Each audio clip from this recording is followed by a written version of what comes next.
Jadi ini kita langsung aja ya, Heeh, udah ya, masuk puasa hari ke-8 nih.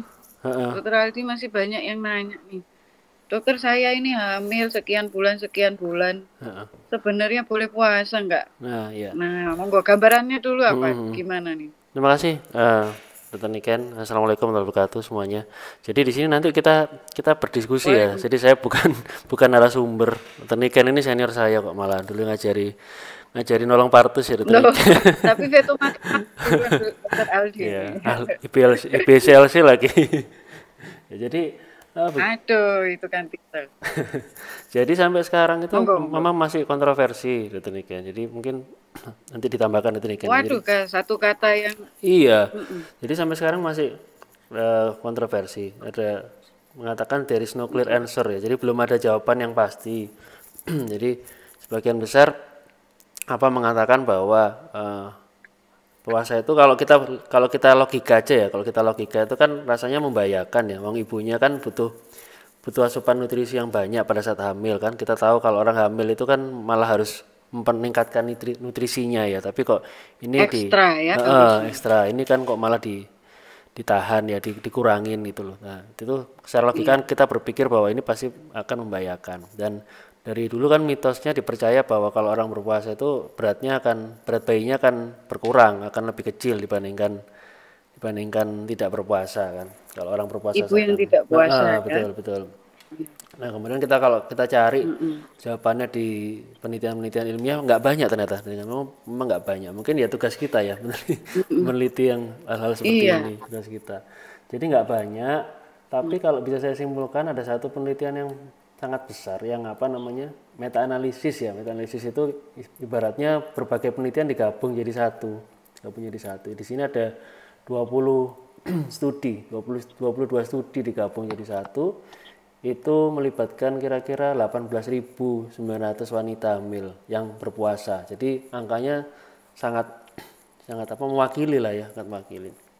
Kesimpulannya tidak ada masalah, tidak ada perbedaan berat badan bayi lahirnya, kemudian Mm-mm. eh, hanya dikatakan plasentanya sedikit lebih kecil, tapi berat badan lahirnya bayi semua nggak ada masalah. Jadi di sini dia menyatakan berpuasa itu tidak ada masalah untuk ibu hamil yang sehat. Nah itu penekanannya Yang sehat ya. tanda kutip sehat itu yang harus digarisbawahi. Mm-mm. Gimana dokter ini kan mungkin nambahkan dari sisi dokter ini kan tadi mungkin agak beda ya. Mm-mm. Jadi kalau selama ini betul-betul saya setuju dengan kata pertama yang kontroversi memang. Jadi memang mungkin juga karena penelitiannya itu sampelnya terbatas memang pada muslimah yang berpuasa Ramadan ya kan. Karena kalau puasa 1, 2, 3 hari mungkin berbeda dengan Iya. 30 hari. Iya. Terus jadi penelitiannya memang kalau saya cari juga terbatas juga. Itu juga ada yang bertolak belakang. Betul Jadi betul. dikatakan satu penelitian dikatakan puasa pada trimester pertama itu tidak ada masalah. Tapi penelitian lain juga mengatakan puasa pada trimester pertama menghasilkan berat janin yang kurang. Iya betul Nah, betul. terus yang saya dapatkan lagi bahwa eh, puasa pada trimester 2 paling aman dibandingkan trimester 1 dan 3. Iya. Malah, karena kalau itu masuk akal ya, mungkin Iya karena betul. plasenta sudah terbentuk dan percepatan pertumbuhannya itu lebih landai, Iya. jadi lebih aman. Tapi kan ada penelitian juga yang saya baca, trimester 2 usia 27-28 cenderung keguguran, lahir Iya iya prematur ya, betul betul. lahir prematur. Betul ada yang seperti itu juga Nah, betul. kontroversinya di situ Betul. gitu. Betul. Nah, Kalau gimana tuh? iya itu memang sulit ya. Memang kalau kondisi seperti ini ya susah apa. Tapi kalau biasanya kalau ada kontroversi gini kita cenderung melihat penelitian dengan jumlah sampel terbesar Sampel. besar itu yang mungkin lebih valid ya. Itu kalau penelitian tadi saya nggak tahu jumlah sampelnya. Tapi mungkin kalau yang trimester pertama saya condong setuju ya Dr. Niken. Trimester pertama itu eh, berbahaya untuk kalau bukan berbahaya dalam arti periode paling vital ya. Trimester pertama itu kan paling vital pembentukan organ dari janin ya. Nah, ketika itu janin. kalau terjadi kekurangan nutrisi, kayaknya dampaknya itu akan cukup berat ke janin. Jadi saya sendiri Signifikan ya, benar, berat. saya sendiri condong meskipun penelitian menyatakan tidak apa-apa, tapi kok saya condong kalau trimester pertama itu kok mending tidak usah dulu ya kalau trimester pertama ya mungkin. Iya. Dan kalau trimester 2 itu Jadi aman. jadi bahaya yang terjadi pada trimester pertama itu adalah tidak terbentuknya organ ya, atau kelainan pembentukan Iya, organ. benar, betul. Belum lagi menyebut taksiran berat janin dia besok udah lahir, itu masih trimester ketiga kan, tapi dia akan trimester pertama itu gagal membentuk organnya gitu kan. Betul. Jadi kelainan selanjutnya gitu. Ya, itu yang kita takutkan ya. Itu kita takutkan. Memang, ya, ini sih. Terus kalau kita orang ilmiah itu kan kalau menjawab harus berdasarkan fakta ilmiah ya, jurnal, betul. penelitian ilmiah gitu ya kan. Terus tingkatan pendapat ahli itu kan di terakhir ya. Iya, benar. Nah, itu tingkat kepercayaan terakhir gitu ya. Betul. Nah, tapi ada juga jadi sebelum ke pendapat ahli, pendapat saya sebetulnya. Itu saya pernah membaca juga bahwa ini bukan penelitian yang berkaitan sama berpuasa. Tetapi secara nggak langsung itu saya pernah membaca bahwa kalau orang hamil, ini pakai ginian ya, ini tangan saya ya. Yeah. Itu kalau habis makan gula darahnya sekian. Terus dia akan turun. Nah, kalau nggak hamil turunnya gini. Nah, tapi kalau hamil, dia waktu turun tuh tetap yang bawah ini lebih tinggi daripada yang tidak hamil. Yeah. Nah, itu fisiologi gula darah ya setelah makan. Nah, kalau puasa, dia begini terus makannya kapan nggak dikasih lagi gitu kan, sampai kalau kita 14 jam. Betul. Kalau negara lain bisa lebih pendek, bisa lebih panjang gitu kan. Nah itu, jadi itu yang penelitian nggak langsung. Terus kemudian dilalah kersaning Allah, puasa ini saja saya sudah merawat 2 orang ibu pada kehamilan 33-34 minggu dengan severe oligohydramnion dengan suspek IUGR. Karena beliau puasa dari hari pertama sampai hari ke-7. Kemarin baru saya masukin. Halo. Jadi itu memang kembali lagi ya pada kondisi ibu masing-masing ya. Betul. Jadi jadi gimana Dokter Aldi? Rambu-rambunya ibu menyusu, ibu hamil yang boleh puasa, yang nggak boleh yang gimana jadinya? Jadi kalau menurut saya juga harus interpretasi dengan hati-hati juga. Apakah memang benar itu karena puasa? Apa tadi kasusnya datanikan tadi? Apakah memang ada penyebab lain yang juga, itu yang harus kita pikirkan juga. Jadi sebenarnya sebisa mungkin memang sarannya kalau mau berpuasa ibu hamil itu memang harus kontrol dulu ke dokter kandungan atau ke bidan atau ke dokter umum ya, ke tenaga kesehatan. Ibu cek dulu. Pastikan memang semuanya normal. Kondisi-kondisi misalnya ada penyakit-penyakit berat pada ibu atau ada gangguan pada janin, itu memang sebaiknya tidak berpuasa. Contohnya misalnya sudah ada gangguan pertumbuhan pada janin. Jadi janinnya pertumbuhannya sudah melambat, sudah tidak sesuai dengan grafik, ya jangan puasa. Berarti kan itu akan menambah beban. Kemudian ibu-ibu dengan problem ya, misalnya anemia yang agak berat ya, itu juga jangan puasa. Kemudian tekanan darahnya ada meningkat, itu juga agak tidak disarankan. Kemudian penyakit metabolik ya, diabetes itu sulit puasa. Itu memang harus, mungkin bisa tapi susah ya, itu nanti harus konsultasi dengan ahli endokrinologi. Ahli gizi, bagaimana jadi metabolismenya akan kacau itu. Jadi sudah hamil, ada diabetes, tambah puasa pasti kan akan kacau metabolismenya. Kemudian adanya infeksi, kemudian adanya ibunya memang secara fisik itu dia kurang kuat ya, misalnya dia fatigue, selalu lemas kayak gitu, itu ya yang nggak bisa ya.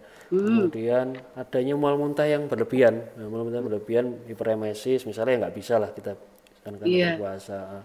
Kemudian juga hati-hati pada ibu-ibu yang hamil kembar atau lebih dari satu, itu juga hati-hati karena karena kebutuhannya pasti 2 kali lipat ya. Dan kebutuhannya meskipun nggak Iya, 2 kali lipat, pasti sangat jauh lebih tinggi lah. Itu yang harus lebih tinggi. hati-hati.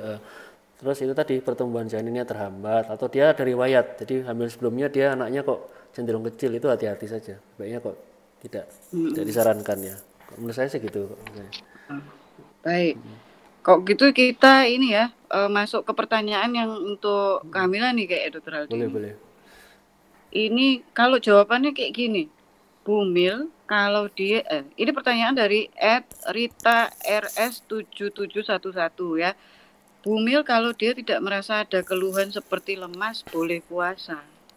Nah itu tadi, Gimana tuh? itu tadi ke dokter Niken dulu, biar diperiksa dokter Niken. Periksa dokter Niken, Dicek semua dulu. cek semua. Iya, Kalau benar. nggak ada Jadi masalah, monggo silakan. Oh ini ya audiensnya dari Aceh juga ya. Monggo ini audiensnya dari dari seluruh seluruh Indonesia. dunia ini. Itu sih ya. Ada lagi pertanyaan. Ini sebentar.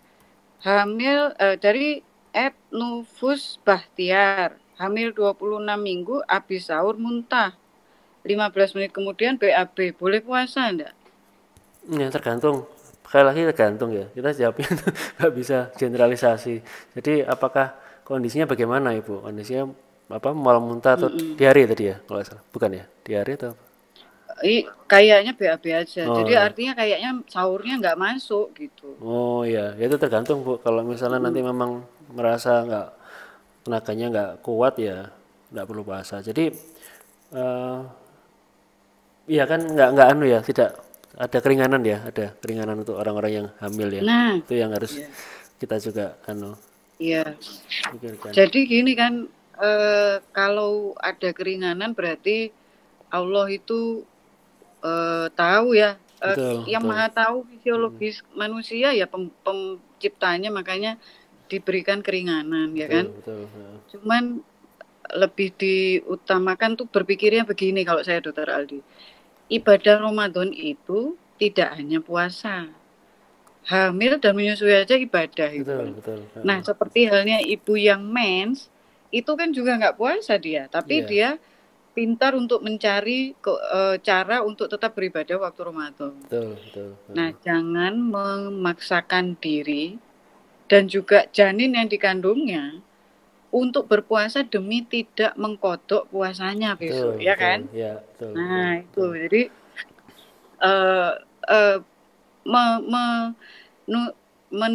mengasuh janin pun sebuah ibadah. Nah, betul. Jadi Itu tidak deep banget itu. ya, itu kadang-kadang lupa gitu. Betul. Nah, jadi kadang-kadang itu lupa, terus kemudian melupakan juga kemudahan. Kalau kemudahan bayar fidyah doang atau bayar puasa atau apa, itu monggo ditanyakan ke Ahlinya. ustadzanya ya, ulamanya. Tapi bahwa balik lagi ke common sense bahwa ibadah Ramadan tidak hanya puasa. Ya. Itu. Mungkin sekarang ganti saya yang tanya ya, Dokter Ikan. Nah ini kan nggak cuman yang puasa kan nggak cuman orang hamil kan ya, ada juga orang-orang ibu-ibu yang menyusui. Ya gimana, Dokter Ikan? Ibu-ibu yang menyusui gimana ini? Ya, jadi ini juga tetap pertanyaannya banyak memang Dokter Aldi. Terus ibu menyusui itu 2 tahun soalnya. Jadi apa nggak puasa 2 tahun ya? Sudah hamilnya nggak puasa menyusui lagi. Terus gitu tahun ketiga hamil lagi dia. Tahun ketiga hamil lagi. Akan mana puasa dia. Iya. Jadi pertama gini, balik lagi. Sebetulnya apa yang terjadi saat menyusui ya? Jadi kebutuhan cairan ibu sendiri tidak berpuasa itu 2 liter. Nah, kalau ibu menyusui itu dia rata-rata per hari menghasilkan 750 mililiter. Jadi 3/4 liter. Dan untuk menghasilkan 750 mililiter itu butuh kalori. Yeah. Nah, kalorinya 940 kalori sendiri. Gitu. Jadi kalau dari sini ibu menyusui itu butuh tambahan asupan. Kalau dia itu masih eksklusif 0 sampai 6 bulan, tambahan asupan 500 kalori per hari. Kalau 6 bulan ke atas itu 400 kalori per hari. Dan dia membutuhkan 2 liter ditambah kurang lebih 1 liter yang dihasilkan untuk menyusui, jadi 3 liter. Berdasarkan ini, maka sangat lumrah apabila ibu pasca NTI itu, habis NTI anaknya lepas tuh, Haus. merasa sangat kehausan Sangat dan haus. lapar sekaligus. Iya, Karena iya. untuk menghasilkan air itu butuh kalori. Hmm. Gitu, jadi dia lapar sekaligus. Iya. Nah, terus kebutuhan bayi 0 sampai 6 bulan itu gini, ASI-nya itu. Kebutuhannya nutrisi bayi 0 sampai 6 bulan hanya dari ibu saja. Jadi tidak dari yang lain-lain, dari ibu saja. Betul. Terus dari 0 bulan ke 1 bulan itu kebutuhannya sangat pesat meningkatnya.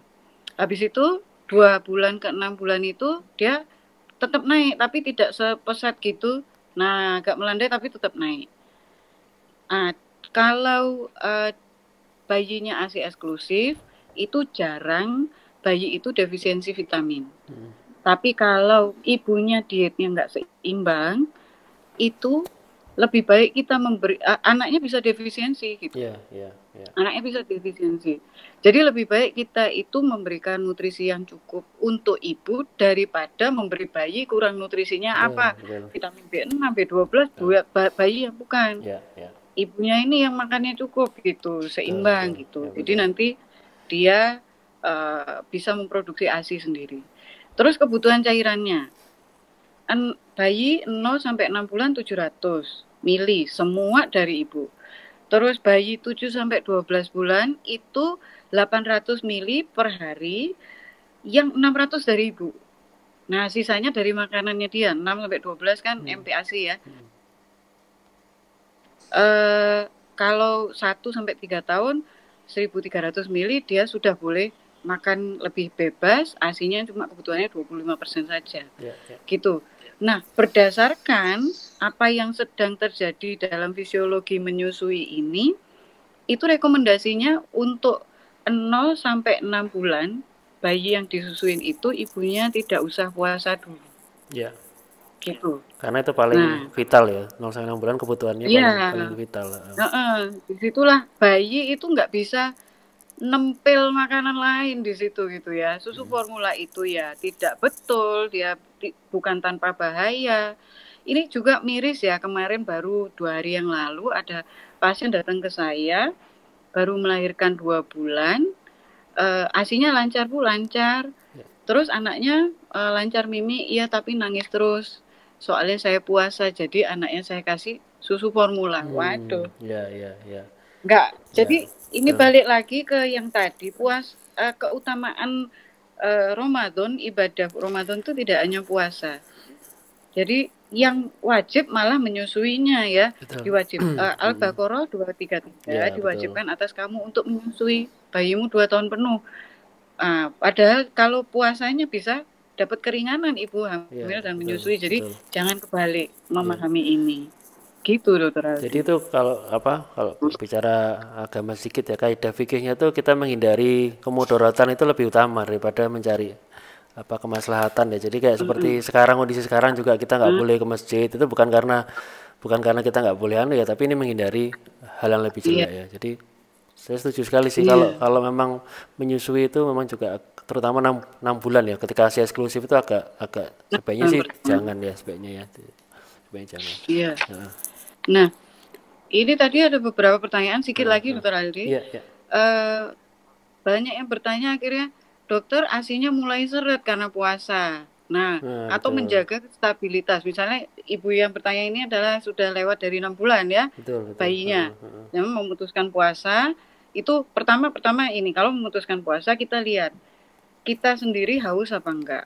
Ya kan, karena tadi itu. Kalau memang haus itu menunjukkan kita kebutuhan cairan kita kurang, ngedrop. Kadar air kita ngedrop. Terus kemudian si adik menyusunya gimana? Kalau dia puas melepaskan sendiri dengan keadaan enak tenang, berarti dia cukup. Urinnya jernih, tidak pekat. Terus warnanya yaitu kuning jernih. Terus nggak rewel. Nah, itu secara garis besar. Kalau mau yakin, popoknya ditimbang, Bu. Pipisnya cukup apa enggak, dehidrasi apa enggak. Nah, kalau untuk menjaga, kalau udah lewat 6 bulan, itu menjaga asupan gimana caranya? Pertama ya Bu, kalau untuk melancarkan ASI itu kita itu wajib sering-sering mengeluarkan ASI supaya diproduksi kembali. Itu jalan pertama. Banyak yang tanya vitaminnya yang cocok apa ini tuh. Bukan. Jadi jalan pertama itu sering-sering dikeluarkan. Tetapi kalau kita sering-sering mengeluarkan selain direct breastfeeding ya, menyusui langsung pada saat puasa, ditambah lagi memerah, biasanya gemeter. Habis merah itu gemeter. Nah, kalau memang direct breastfeeding di saat puasa, monggo lanjutkan. Tetapi untuk menambah ASI itu ada 5 waktu yang saya catat untuk menambah produksi ASI. Diperahnya kapan? Pertama pasca buka puasa. Jadi buka puasa tuh sholat, makan, pereslah ASI 1 kali. Terus setelah terawih, jadi kurang lebih 2 jam berikutnya. Terus sebelum tidur tuh bonus. Sebelum tidurnya orang-orang tuh beda-beda. Habis terawih langsung tidur ya, meresnya bareng sini ya kan. Atau murojaah dulu atau apa. Nah itu perah. Terus sholat malam, qiyamul lail jam 1, jam 2, peres. Terus waktu akan sahur, jangan habis sahur ya. Waktu akan sahur. Habis sahur itu adalah replacement, ini benar-benar sahur ini dipakai untuk amunisi seharian puasa. Gitu. Jadi setelah memerah ini itu minumlah air 2 gelas. Jadi dapat tuh 400 sampai 500 dikalikan 5 udah 2,5 liter. Tambah lagi tadi bukannya pakai kolak, pakai apa. Itu terus makannya itu sahur nasi dan lauk pauk. Buka puasa nasi dan lauk pauk tentu saja pakai minum. Terus waktu mau tidur itu kudapan rodok berat.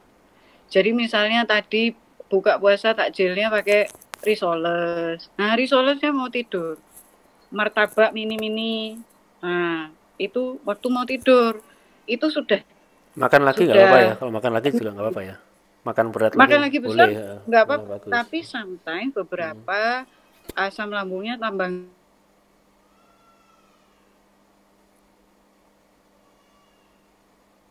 Kan memang minimal cemilannya agak berat kayak gitu. Jadi misalnya itu tadi tahu isi. Nah itu kan sudah nasi lauk pauk sebetulnya, karbohidrat dan lauk pauk. Gitu Dokter Aldi. Soalnya Mbak itu tadi mungkin saya nambahkan dikit ya, mungkin masalah yang di kehamilan tadi loh. Kalau hamil berpuasa tadi mungkin saya baru ingat ya bahwa itu kapan sih kita ibu itu harus berhenti ya? Kan nggak selalu puasa itu langsung diteruskan ya, semua bisa ya. Jadi tadi yang penting kuncinya adalah dehidrasi. Jadi tanda-tanda dehidrasi. Jadi kalau ada tanda-tanda ibu kekurangan cairan ketika berpuasa itu waktunya untuk membatalkan ya. Jadi misalnya tadi kencingnya berkurang ya, warnanya jadi pekat, ibunya lemes ya. Kencingnya ibu ya? Kencing ibu berkurang, ibunya jadi ini pada saat hamil ya. Tadi mungkin biar nggak rancu. Kencingnya berkurang, warnanya pekat ya. Kemudian ibunya lemes banget ya. Itu atau kadang dada juga bisa berdebar. Itu tanda-tanda dehidrasi yang sebaiknya dipertimbangkan untuk melanjutkan puasa atau enggak ya. Itu biasanya harus diwaspadai kalau sudah seperti itu. Ya setuju ya. Jadi gini, kalau kuat semua kuat gitu loh ya. Tapi bahwa sudah mulai ada tanda sedikit saja, itu sudah harus aware bahwa oh saya boleh kok tidak berpuasa gitu ya. Iya oke. Di sana di Surabaya sudah mau buka puasa nih ya? Mau buka puasa ini ntar lagi. Makasih. Sebelum kita akhiri Dokter Aldi, saya rangkum dulu rekomendasinya ya tadi dari live kita. Yang pertama tentang hamil, kalau mau berpuasa itu harus sesuai dengan petunjuk dokter setelah diperiksa ya. Setelah diperiksa keadaan ibunya oke tanpa penyakit penyerta ya. Terus keadaan janinnya itu oke, taksiran berat janin sesuai, jumlah ketuban sesuai, anatomi bayi normal wajar ya kayak gitu ya. Labnya juga ya kadang labnya kalau anemia ya diperbaiki dulu anemianya ya kan. Nah itu. Terus kalau ada kontraindikasi untuk tidak untuk berpuasa, jadi tidak boleh berpuasa misalnya ada penyakit penyerta, mual, muntah, lemes, hamilnya kembar, ya dipatuhi dokternya bilang jangan berpuasa karena itu demi kebaikan ya, Ya, betul. gitu.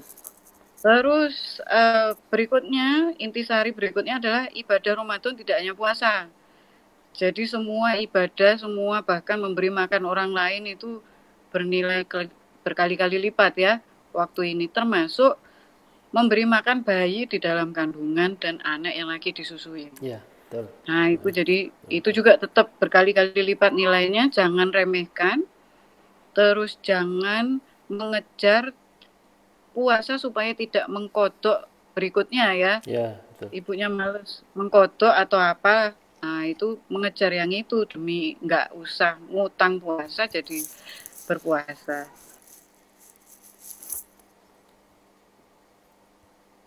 Terus busui ASI eksklusif tidak disarankan untuk puasa.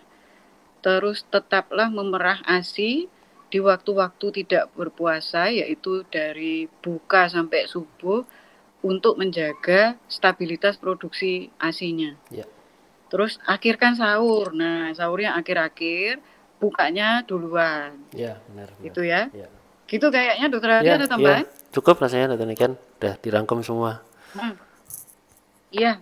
Ini matur sangat nuwun Iya, Dokter Aldi iya, atas nanti kesediaan. lain kali kita lagi kolaborasi lagi. Oke, topik lain, dengan ya. topik yang berbeda-beda Ya, lagi betul, ya. betul. Terima Oke, kasih banyak Dokter matur Niken. nuwun, selamat Iya. puasa. Ya, sama-sama. Selamat berbuka juga di Ya, Surabaya. sama-sama. Selamat berbuka. Assalamualaikum Waalaikumsalam warahmatullahi warahmatullahi wabarakatuh. wabarakatuh. Dah. Oke, dadah.